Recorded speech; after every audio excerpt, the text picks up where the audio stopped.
they don't have any kilometer of the national grid. Zero. Yet they are supposed to feel like other Kenyans. They are part of the national grid. They have, the other day, myself and you were struggling with a tiny small generator to be shipped to Kiunga village. Are you saying that a generator like that cannot find its use, or as there an audit of the equipment, useful life of the equipment be done to show that indeed operating these equipments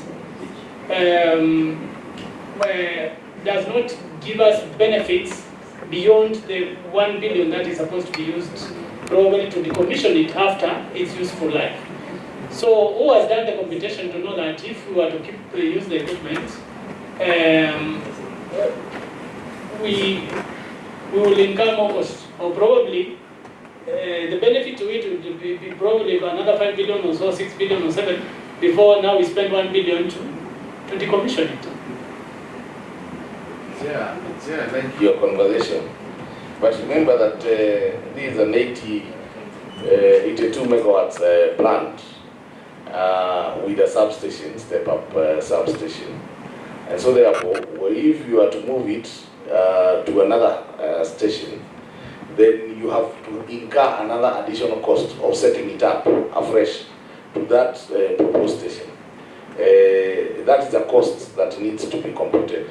Now, when you look at the costs of demobilizing or moving that plant to a different location, you must also look at the costs of taking the grid to that particular location and see which one makes sense than the other.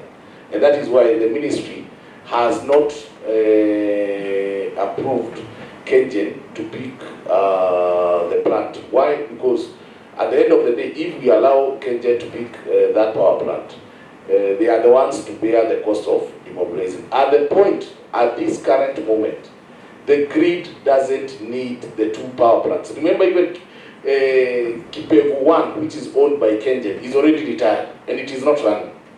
Yes, they have maintained the equipment. Maybe while you are there on the BS, yes. Maybe one problem presents a solution, and maybe thinking in another direction. Why is it that in the first place that taking over means that you pay for the demobilization? Even structuring of the decommissioning. Why is it that the decommission is not structured in such a way that the money is payable to the ministry to decommission, so that you choose the date for decommissioning? Because really, if you have an agreement that says decommissioning is 1 billion, and this 1 billion is factored over the life, because that is essentially why you sign a PPA, it takes care of all those things. This guy is not just picking some 1 billion from his pocket to decommission. It is money earned from Kenyans by escalated power bills, so that you can make, by the end of the equipment, life of equipment, 1 billion to decommission. Why is it that the decommissioning money is not payable to the ministry? So that if you want to extend the equipment life, we can use it for another 1 year, 2, 3 years, keep the money, then decommission at the date we wish to. Because at the end of the day, at the end of the day, their contract has expired. And it is an area also we need to think, going forward with our new PPAs, that if you say decommission at this particular cost, because you know even some of the contractors will end up doing shoddy jobs because they are exiting anyway.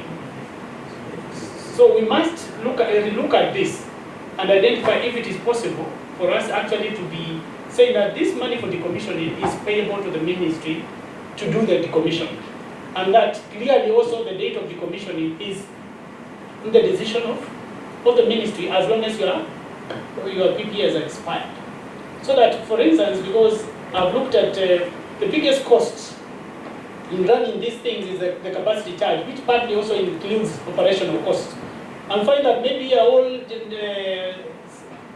station that was being operated by so many people, maybe you can just second one idle person from Kenya to go and continue running the equipment for the period you want before the ministry uses the money paid by the contract, by the investor, to decommission the equipment.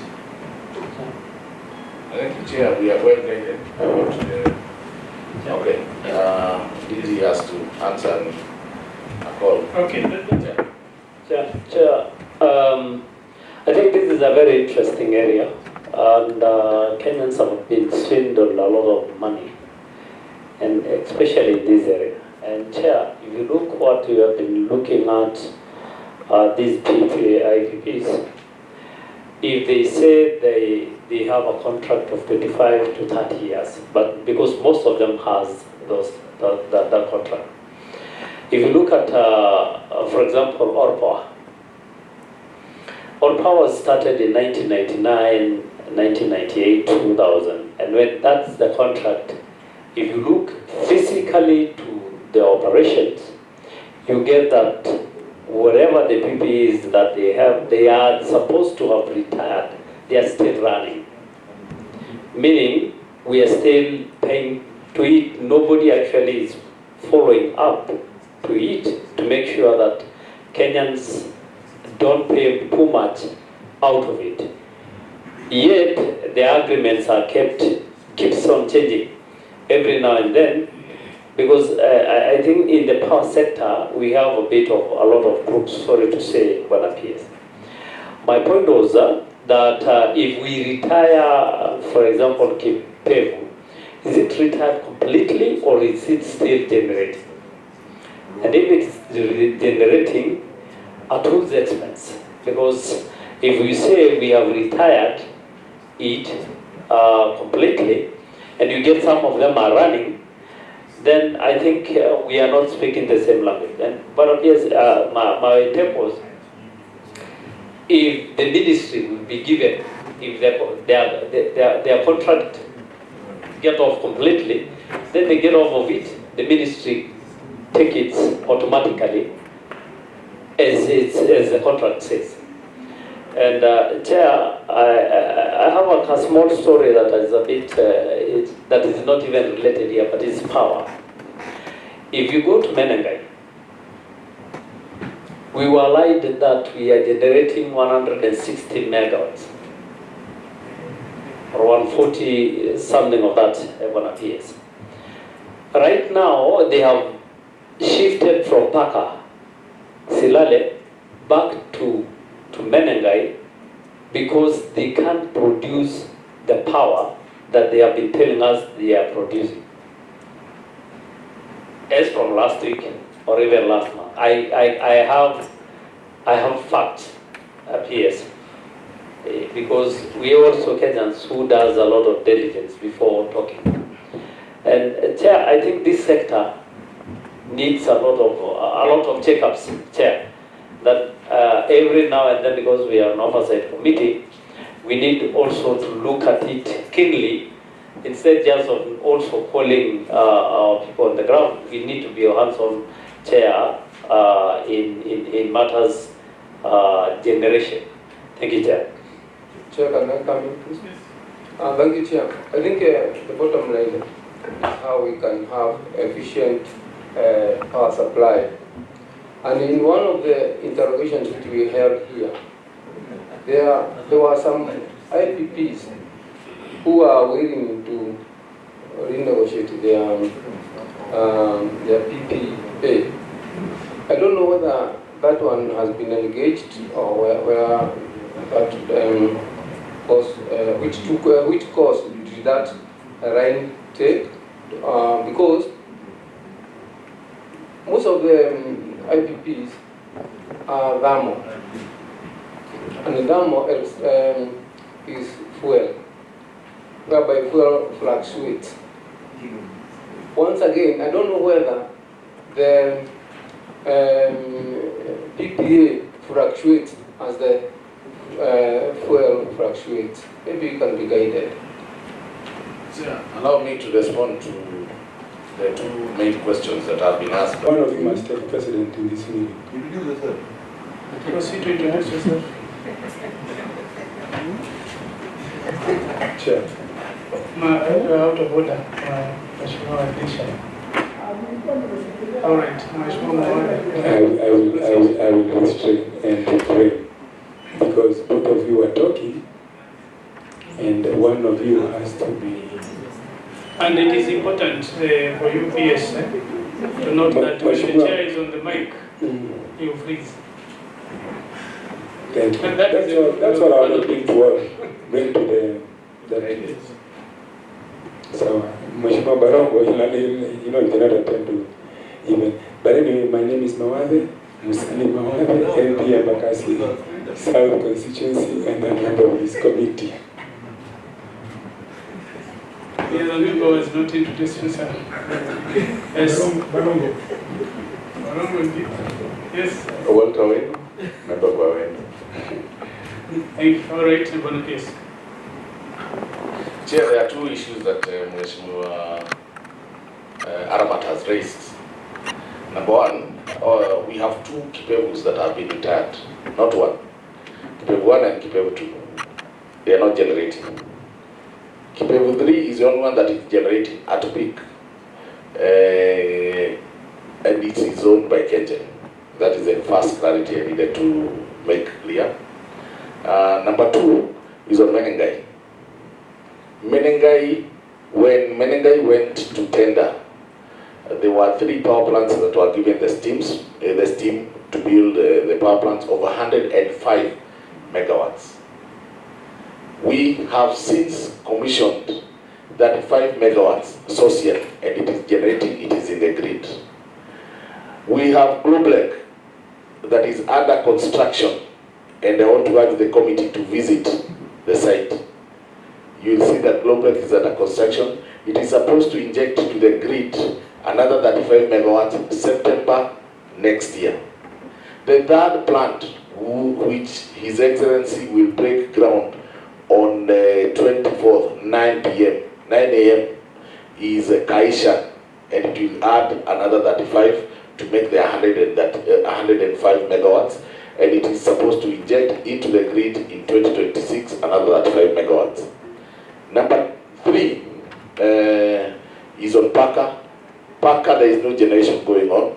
It is drilling that is going on. Currently, we have steam available of up to 77 megawatts. Steam, not generation. We want to get to a point where we get to 100 megawatts and we can go the Menengai way and have tenders so that we can bring on board more generation, more players, take the steam and generate the power. But we still have to do a transmission line to evacuate the power from Paka. So Paka is still a long way to go. Mheshimiwa Kingara has asked about the renegotiations. Yes, some diesel power plants agreed to renegotiate, but the ministry still held. We put up a committee to spearhead that, plus KPLC. But remember that we cannot sign any PPA with them. So the process is ongoing. It has not yet gotten to completion. But I want to alert the House that indeed we have about 5 PPAs for thermal plants. Most PPAs are not for thermal plants, are on renewable energy. For example, if you look at solars alone, we have about 6-7 solar plants running. Wind, we have several. Geothermals, we have several. Thank you, Chair Summit. And Chair, I had asked members we look at question number 6 with your permission, because question number 6 speaks into the procurement process, and more specifically, Chair, I wanted that to take you procurement process envisioned for geothermal projects and how it will impact both the tariff setting and sector competitiveness, given that the notice mentions that the capacity for geothermal power will be determined during procurement.